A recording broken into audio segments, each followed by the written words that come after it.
খুবই স্পঞ্জি, খুবই টেস্টি এই ড্রাই ফ্রুটের কেকটা আজকে আমি বানিয়ে দেখাচ্ছি খুব সহজে। আজকে আমি বাড়িতে যে চায়ের কাপ রয়েছে সেই চায়ের কাপের মাপ করে আপনাদের এটা বানিয়ে দেখাবো।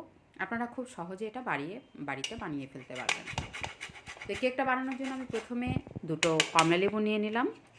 কমলালেবু দুটোর ওপরে যে ছিলকাটা রয়েছে ওটাকে আমি এই গ্রেটারটা দিয়ে হালকা হালকা করে গ্রেট করে নেব। দুটো কমলালেবুর ছিলকাগুলো নিয়ে নিলাম। এখন আমি কমলালেবুর রসটা বের করে নেব। শীতকালে এখন বাজারে খুব সুস্বাদু কমলালেবু উঠেছে, আর এই সময়টাতে এই কেকটা কিন্তু ভালোই লাগে খেতে। আর অরেঞ্জটা যেহেতু অ্যাভেলেবেল থাকে, তো এই কেকটা বানাতেও সুবিধা হয়। এখন আমি একটা ছাঁকনির মধ্যে কমলালেবুর রসটাকে চিপে নিচ্ছি, তাহলে পাল্প আর বীজগুলো যাবে না, এই কারণেই ছেঁকে নিচ্ছি।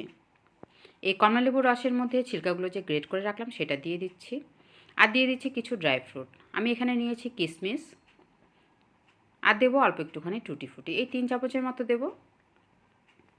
এই কেকটার মধ্যে যত বেশি পারবেন ড্রাই ফ্রুট দেবেন, তবে কিন্তু টেস্টটা অনেক ভালো হয়।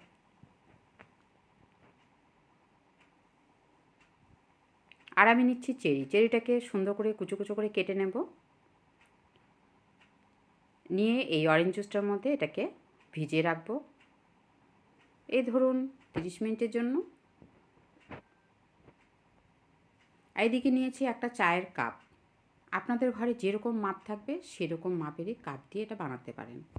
আমি খুব সহজভাবেই বানিয়ে দেখাচ্ছি। তো এই চায়ের কাপের মাপ করে আমি 1 কাপ নিয়ে নিলাম ময়দা, আর 1 চামচের মতো নিচ্ছি বেকিং পাউডার, দিয়ে নিলাম দারচিনির পাউডার, সামান্য বেকিং সোডা আর সামান্য লবণ দিয়ে ভালো করে ছাঁকনি দিয়ে ছেঁকে নিচ্ছি। এই শুকনো উপকরণগুলো এক সাইডে রেখে দিলাম। রেখে দিয়ে যে কাপে ময়দাটা মাপলাম সেই কাপটার মধ্যেই আমি চিনি নেব। তো চিনিটা নেব 4/3 ভাগ। চিনিটাকে সাইড করে রাখি। একটা মিক্সার জারের মধ্যে নিয়ে নিচ্ছি দুটো ডিম। দুটো ডিমকে ভালো মতো করে ব্লেন্ড করে নেব। নিয়ে চিনিটা যে মেপে রাখলাম সেটা দিয়ে আবারও একটু ব্লেন্ড করে নেব।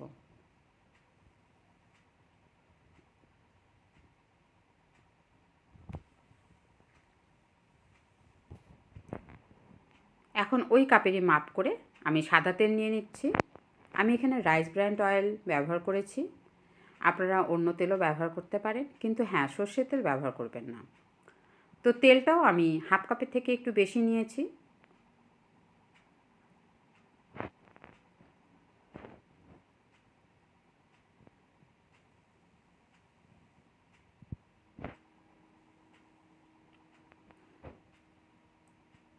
সমস্ত জিনিসগুলো ভালো মতো করে ব্লেন্ড করে নিলাম। ডিম, চিনি আর তেল নিয়ে এই ময়দাটার উপরে এটাকে ছড়িয়ে দিচ্ছি। এখন কিন্তু হালকা হাতে এটাকে ভালো করে মিক্সড করতে হবে, ওভার মিক্স করলে চলবে না। এইভাবে একইভাবে ঘুরিয়ে ঘুরিয়ে মিক্সড করে নিতে হবে, উল্টো দিক থেকে মিক্সড করা যাবে না। সুন্দরভাবে এভাবে কাট অ্যান্ড রাউন্ড এটাকে বলে, এই মিশ্রণটাকে বলে কাট অ্যান্ড রাউন্ড, মানে রাউন্ড করে ঘোরাবো, মাঝখান থেকে কেটে দেব। সুন্দরভাবে এটা আমার মিক্সড করা হয়ে গেল। আর ড্রাই ফ্রুটগুলো যে ভিজে রেখেছিলাম এই 30 মিনিটের জন্য, সেগুলো এখন এর মধ্যে দিয়ে দেব।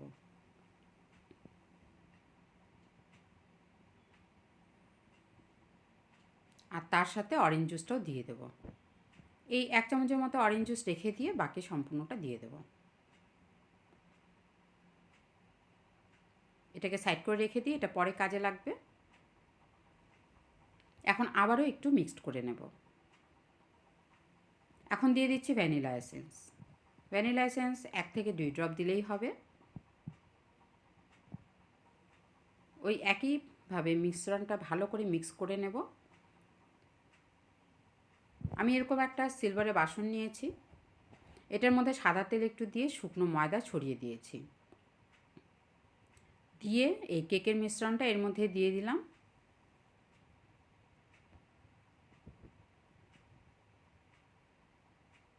আর কিছু ড্রাই ফ্রুট আমি ওপরে সাজানোর জন্য দেব, তার জন্য ওই ড্রাই ফ্রুটের মধ্যে শুকনো ময়দা ছড়িয়ে উপর থেকে সাজিয়ে দেব।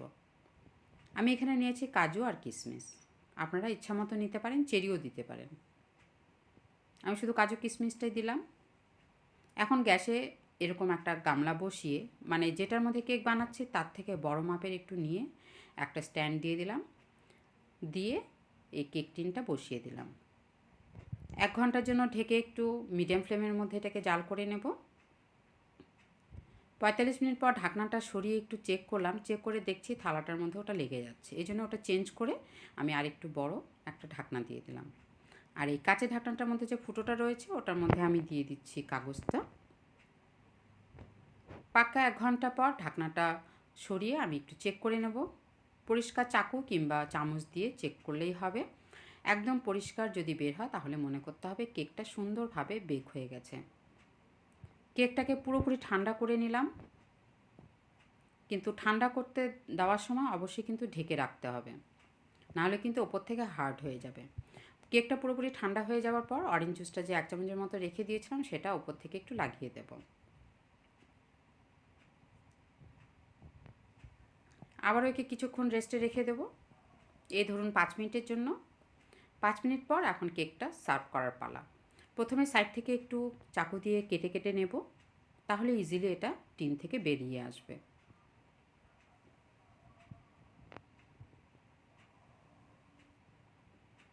উপর থেকে হালকা হাতে একটু ড্যাব ড্যাব করে দেব।